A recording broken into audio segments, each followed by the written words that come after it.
Assalamualaikum warahmatullahi wabarakatuh. Bagi semuanya, bagi anak-anak, kita berjumpa lagi di pertemuan yang keempat. Hari ini kita akan membahas mengenai ancaman ya terhadap keutuhan negara kesatuan Republik Indonesia. Yang akan kita bahas pada hari ini, kita akan membahas mengenai ancaman militer ya terhadap keutuhan negara Indonesia. Di sini kalau untuk yang ancaman militer, di sini pembagiannya ada dua. Jadi yang nanti akan kita lihat di sini ancaman militer dari dalam negeri. Yang kedua di sini ada ancaman militer yang berasal dari luar negeri. Kita lihat dulu kalau untuk ancaman itu apa? Kalau untuk ancaman berarti suatu kegiatan yang memang tujuannya di sini untuk mengganggu kedaulatan wilayah negara Indonesia. Kita lihat dulu di sini untuk yang ancaman dari dalam. Di sini pembagiannya anak ya. Pembagiannya di sini ada 4. Yang pertama ada pemberontakan. Ya, kalau pemberontakan di sini bertujuan untuk menggulingkan pemerintahan. Kalau di negara Indonesia yang kita lihat contohnya misalnya Gerakan 30 SPKI itu salah satu contoh pemberontakan. Untuk yang kedua di sini ada konflik horizontal. Konflik horizontal di sini berarti yang bertujuan di sini adanya kesamaan derajat sosial. Ya, kalau untuk contoh misalnya konflik antar umat beragama. Untuk yang ketiga di sini ada aksi terorisme.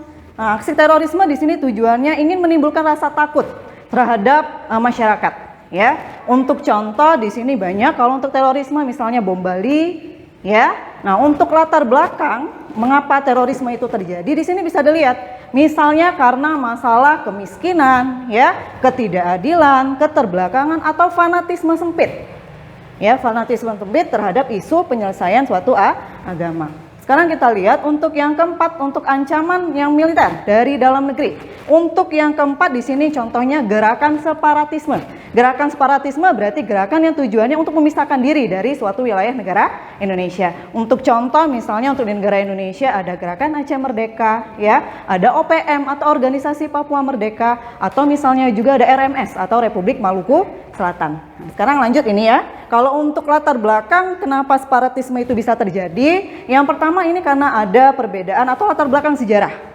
Ya, yang kedua karena ada perbedaan etnik ataupun suku, bisa juga karena keyakinan, atau juga bisa sosial ekonomi, atau yang terakhir misalnya karena masalah letak geografis. Nah, sekarang lanjut. Untuk yang berikutnya di sini ada ancaman militer yang berasal dari negara lain atau luar negeri. Kalau untuk pembagiannya di sini ada 4. Yang pertama ada agresi militer. Agresi berarti penyerangan ya terhadap suatu negara. Kalau untuk contoh misalnya kayak bombardemen ya, ada invasi, ada blokade, itu termasuk agresi militer. Untuk yang kedua di sini ada pelanggaran batas wilayah. Kalau untuk pelanggaran batas wilayah di sini pembagiannya karena kita lihat untuk wilayah di Indonesia itu pembagiannya ada udara, ada laut dan juga darat. Kalau untuk udara misalnya yang dilakukan oleh yang pernah terjadi di sini pemerintah dari Timor Leste itu pernah masuk wilayah negara Indonesia itu tanpa seizin dari pemerintah negara Indonesia. Itu salah satu bentuk contoh pelanggaran yang dilakukan oleh negara lain.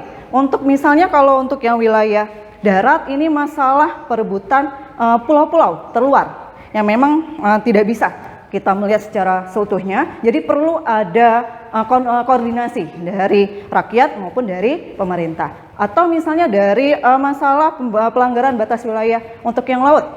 Misalnya illegal fishing yang dilakukan oleh negara lain. Misalnya kapal-kapal asing yang masuk wilayah negara Indonesia.